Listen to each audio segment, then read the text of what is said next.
Hello guys, welcome to my channel Little Glow. நம்ம சேனலில் hair க்ரோத்க்கான நிறைய வீடியோஸ் அப்லோட் பண்ணிகிட்ருக்கோம். கண்டிப்பாக டைம் இருந்தால் வாட்ச் பண்ணி பாருங்கள். உங்களுக்கு ஒரு வீடியோச்சும் யூஸ்ஃபுல்லாக இருக்கும். இன்றைக்கி வீடியோவில் தலைமுடியை அடர்த்தியாக்கக்கூடிய அதே சமயம் ஹேர் ஃபாலை கண்ட்ரோல் பண்ணக்கூடிய ஒரு சூப்பரான எஃபெக்டிவான ஹேர் ஆயில் வீட்டில் எப்படி ரெடி பண்ணுறதுன்னு சொல்லி பார்க்கலாமா? இந்த எண்ணெயை ரெடி பண்ணுறதுக்கு செக்கில் ஆட்டின தேங்காய் எண்ணெயை 1 லிட்டர் அளவுக்கு எடுத்துக்கோங்க. அப்படி இல்லைனா நார்மல் கடைகளில் விற்கிற தேங்காய் எண்ணெயை கூட நீங்கள் யூஸ் பண்ணிக்கலாம்.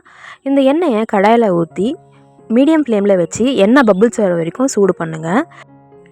இப்போது இந்த எண்ணெய்க்கு தேவையான பொருள் எல்லாமே சொல்லிடுறேன். நேச்சுரலான பொருட்கள் தான் நம்ம ஆட் பண்ண போகிறோம். எந்த ஒரு கெமிக்கலும் ஆட் பண்ண போகிறதில்ல. அதில் ஃபஸ்ட்டு வந்து துளசி இலைகள் ஒரு 5லேருந்து ஒரு 10 துளசி இலைகளை எடுத்துக்கோங்க. வாஷ் பண்ணி தனியாக எடுத்து வச்சுக்கோங்க. இதுக்கப்புறம் 1 ஸ்பூன் அளவுக்கு வெந்தயம் எடுத்து வச்சுக்கோங்க. வெந்தயம் தலைமுடியை சாஃப்டாக்கும், தலையில் இருக்க டேண்ட்ரஃபையும் குறைக்கும், அதே சமயம் ஹேர் க்ரோத்துக்கு யூஸ்ஃபுல்லாக இருக்கும். இதை வந்து 1 ஸ்பூன் அளவுக்கு எடுத்து வச்சுக்கோங்க.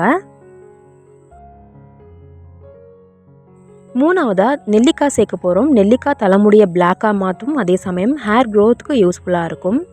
ஹேர் வந்து ரொம்ப லாங்காக வளர்கிறதுக்கு நெல்லிக்காய் ஒரு யூஸ்ஃபுல்லான இன்க்ரீடியண்ட்டாக இருக்கும். நெல்லிக்காய் வந்து 1 இல்லைனா 2 அந்த அளவுக்கு எடுத்து வச்சுக்கோங்க. குட்டி குட்டி பீஸஸாக வெட்டி வச்சுக்கோங்க. இதுக்கப்புறம் வீட்டில் கிடைக்கக்கூடிய கற்றாழை எடுத்துக்கோங்க.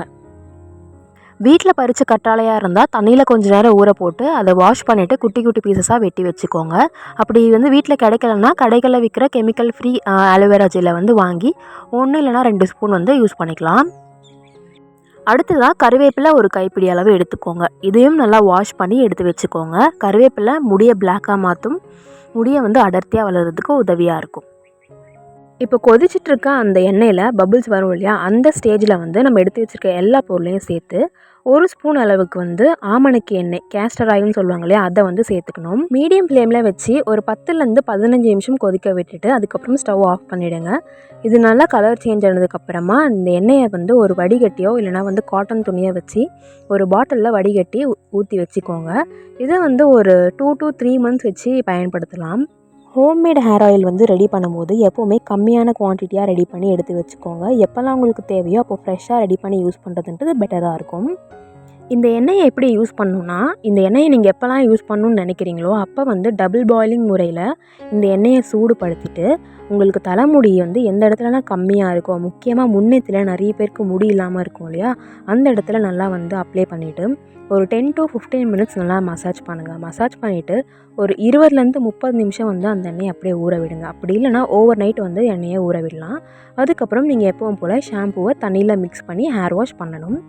வாரத்துக்கு 2 வாட்டி இந்த எண்ணெயை தொடர்ந்து யூஸ் பண்ணுங்கள். அதுவும் 6 மாதத்துக்கு தொடர்ந்து யூஸ் பண்ணிங்க அப்படின்னா கண்டிப்பாக நீங்களே கண்கூட பார்க்கக்கூடிய ரிசல்ட்ஸ் வந்து உங்களுக்கு கிடைக்கும். ஓகே ஃப்ரெண்ட்ஸ், இந்த வீடியோ உங்களுக்கு கண்டிப்பாக யூஸ்ஃபுல்லாக இருக்கும்னு நினைக்கிறேன். மறக்காமல் ட்ரை பண்ணி பாருங்கள். உங்கள் ஃப்ரெண்ட்ஸ் அண்ட் ஃபேமிலிக்கு ஷேர் பண்ணுங்கள். தேங்க்ஸ் ஃபார் வாட்சிங். Take care. பை.